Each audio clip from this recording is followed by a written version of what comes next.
projet dénommé Ressources pour l'élimination de la vulnérabilité des enfants, en abrégé REV, qui a été lancé par l'Agence des États-Unis pour le développement international, USAID, avec Save the Children.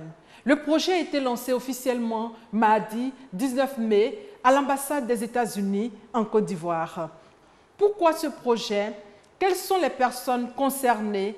Pour en parler, Spotlight SIDA reçoit pour vous aujourd'hui deux invités, Dr Samdé Abla Gisèle, chef de projet REV, avec elle également M. Alassane Cissé, directeur de Save the Children, qui est le garant du projet vis-à-vis du bailleur. Bienvenue à tous.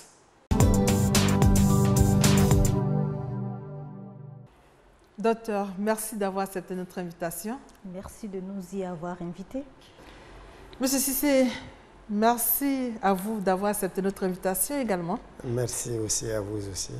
Chers invités, dans ce magazine, nous avons un chroniqueur. Notre chroniqueur du jour est Lassina Ouattara, journaliste web, ici même à la RTI. Mais avant, pourquoi le projet REV, Ressources pour l'élimination de la vulnérabilité des enfants? Je m'adresse d'abord à M. Cissé. Merci beaucoup. Ce que vous devez savoir, c'est que Save the Children avait commencé un projet similaire depuis 2008 avec PEPFAR.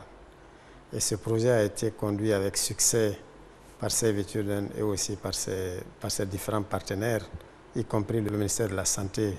À la fin de ce projet-là, on avait l'espoir de bâtir sur ce qui avait été réussi. On avait l'espoir de réunir d'autres fonds, d'autres sous, de manière à ce que nous continuions à prendre en charge les orphelins et enfants victimes du VIH-Sida. Dieu merci, l'année dernière, ce projet a été, on a vu l'application de USAID qui avait sorti un appel à proposition à laquelle nous avons bien voulu soumettre et pour laquelle nous avons été élus comme bénéficiaires principal. Castant 10 000 enfants encore vulnérables du VIH-Sida. Vous conviendrez avec nous que nous devons faire quelque chose. Docteur, du coup, les personnes ciblées sont des personnes vulnérables. La question que nous posons, qu'appelle-t-on personnes vulnérables? Je dirais simplement que le terme de personnes vulnérables, nous devons nous référer à personnes, je dirais, fragilisées, personnes qui sont rendues fragiles de par notre système. Et ces personnes vulnérables sont dites vulnérables du fait des conditions de vie qui peuvent être des conditions de santé, des conditions d'éducation sociale, socio-économique aussi, les conditions environnementales. Et tout ça, c'est de nature à fragiliser certaines franges de notre population. Mais de manière spécifique, dans le projet REV, qui est financé par USAID, ici, nous ciblons les orphelins et enfants vulnérables, les adolescentes, ainsi que les personnes vivant avec le VIH. Et c'est justement pour la prise en compte de ces personnes vulnérables que vous avez lancé vos activités à l'ambassade des États-Unis. Nous allons faire le point avec Éric Goré.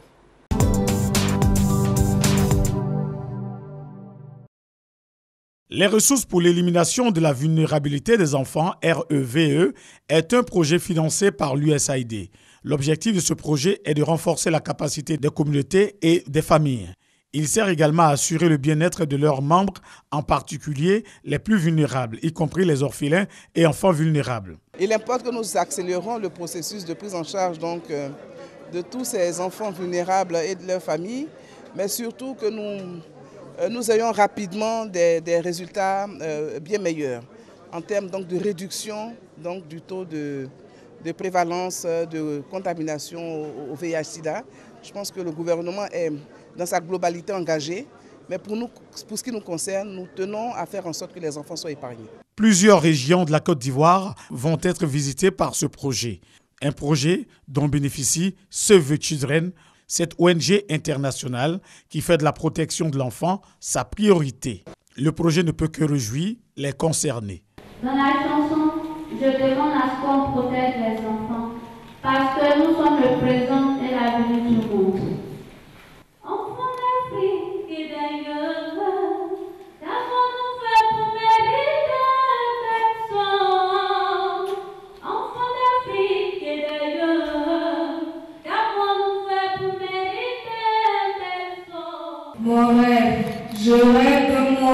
tous les parents travaillent pour prendre soin de leurs enfants. Mon rêve, je rêve d'un monde où mon pays vit la paix, la tranquillité et l'honneur. Save the Children est basé en Côte d'Ivoire depuis 1996. 19 ans donc au service des populations ivoiriennes. Docteur, combien de personnes vulnérables bénéficieront du projet Rêve? Nous venons de suivre le reportage d'Éric Goré, mais on a besoin encore d'informations sur le projet. Grâce aux fonds américains qui seront mis à disposition, le projet compte toucher environ 110 000 personnes. De manière concrète, dans le projet Rêve, il y aura un groupe d'ONG qui vont travailler en partenariat, notamment the International Rescue Committee, JPIGO and the Futures Group, qui vont travailler avec Save the Children, qui est le récipiendaire principal. Mais il faut dire que ces organisations qui sont là, qui travaillent avec les fonds américains, appuient l'État de Côte d'Ivoire. Et nous avons des ancrages au niveau des différentes institutions. Nous allons donc travailler très étroitement avec le ministère de la Solidarité, de la Famille, de la Femme et de l'Enfant, le ministère de la Santé et de la lutte contre le sida, le ministère d'État, ministère de l'Emploi, des Affaires sociales et de la formation professionnelle. Nous allons aussi travailler avec des ONG locales avec lesquelles nous allons aller directement sur le terrain pour implémenter les activités. Monsieur Cissé, 110 000 enfants pris en compte sur 410 000, avez-vous quelque chose à dire? C'est important de comprendre que l'argent qu'on a au Save the Children et ses partenaires seuls ne sont pas en mesure de prendre ou de couvrir l'ensemble des orphelins vivant avec le VIH en Côte d'Ivoire. Donc les ressources que nous avons et les techniques que nous allons utiliser, c'est pour venir en aide ou en accompagnement avec d'autres activités qui sont en train d'être menées sur le terrain avec d'autres acteurs. Est-ce qu'on peut avoir une idée du financement? Le financement, c'est à peu près 22 millions de dollars sur 5 ans. Ça fait combien en CFA? Ça fait à peu près 250 millions de francs CFA. Le projet s'étend sur combien de périodes? Ok, le projet s'étend sur la période allant du 1er mars 2015 au 29 février 2020. Voilà, donc effectivement 5 ans et nous allons couvrir 6 régions de la Côte d'Ivoire. Vous parlez de Save the Children, dont le responsable sur notre plateau. Quelle sera votre stratégie sur le terrain? Save the Children est une vieille organisation d'abord qui est née en 1919. Je ne pense pas qu'il y ait quelqu'un ici qui est né en 1919. Donc c'est une très vieille organisation qui travaille dans 110 pays au monde et qui a à peu près 15 000 employés. Et en Afrique de l'Ouest, nous sommes dans 10 pays avec environ 2 000 employés. La stratégie s'organise autour des enfants, parce que la prise en charge des enfants est quelque chose d'extrêmement important pour Save the Children, notamment en matière de survie de l'enfant, en matière de protection de l'enfant, en matière de développement de l'enfant, et aussi nous faisons la promotion de la participation de l'enfant. Et qui dit enfant dit famille, qui dit famille dit communauté, et qui dit communauté dit organisation communautaire de base. Et ces organisations communautaires de base sont renforcées par des organisations de la société civile dont elle a parlé. Et tout cela sous l'ancrage, sous la couverture des structures techniques de l'État et des autres structures techniques internationales comme par exemple JPIGO dont elle a parlé, Future Group et puis IRC. Donc c'est vraiment une stratégie d'intégration, de prise en charge globale, intégrée des activités, des souffrances dont font face les enfants vulnérables. Il y a 4 éléments de droit pour les enfants. Le droit à la survie, le droit à la protection, le droit au développement et le droit à la participation. Qui dit droit à la survie dit assurer le bien-être physique, mental et émotionnel de l'enfant. Et pour bien assurer le bien-être physique, mental et émotionnel de l'enfant, on va dans le droit au développement. Dans le droit au développement, l'axe principal d'intervention, de protection de l'enfant, c'est l'éducation. Il faut les amener à l'éducation, il faut les amener à l'école, il faut les former. Et qui dit droit à la formation et au développement, dit aussi droit à la protection. Un des premiers droits pour l'enfant, pour la protection, c'est la citoyenneté. Il faut qu'ils aillent, pour aller à l'école, il faut avoir des actes de naissance. Pour aller à l'école, il faut avoir un cadre de vie qui a été suffisamment protégé. Et nous contribuons aussi pour que les enfants puissent, en fonction de leurs âges, participer à toutes les actions. Qu'est-ce qu'il faut réellement pour la protection efficace des enfants, docteur? Pour la protection efficace des enfants vis-à-vis du VIH-Sida, c'est de faire en sorte que les enfants qui vont naître puissent naître sans ce virus. Ensuite, les enfants qui sont déjà là, comment les protéger de ce virus? Comment faire qu'ils ne soient pas justement dans les conditions de vie dont on évoquait tout à l'heure, qui vont faire en sorte qu'ils seront susceptibles de contracter ce virus. Donc, Save the Children, avec l'appui du gouvernement américain, avec l'appui des institutions nationales, tous nos partenaires que nous avons, c'est de rompre justement tous les liens qui peuvent permettre que l'enfant soit infecté. Donc, il faudrait que la mère enceinte, une femme enceinte, puisse connaître son statut. Tous nos bénéficiaires, quel que soit leur âge, puissent connaître leur statut pour qu'ils soient orientés. Ensuite, il faudrait que la mère aussi puisse avoir toutes les informations nécessaires pour ne pas que l'enfant qui est né sans le virus contracte le virus. L'avis des populations sur le sujet, la question c'est pourquoi est-il important de protéger les enfants contre le VIH-Sida? Regardez. Il est important de protéger les enfants du VIH-Sida parce que, comme on le dit, l'enfant a droit à la vie, et l'enfant n'a pas demandé à naître. Donc c'est un devoir non seulement pour ses parents, mais pour la société de pouvoir protéger l'enfant. Il faudrait que l'enfant soit sensibilisé, il faudrait que les ministères de tutelle puissent faire de leurs efforts afin de pouvoir apporter tous les moyens nécessaires pour la protection vraiment de ces enfants. C'est l'avenir de demain, c'est des êtres qui n'ont pas demandé à naître.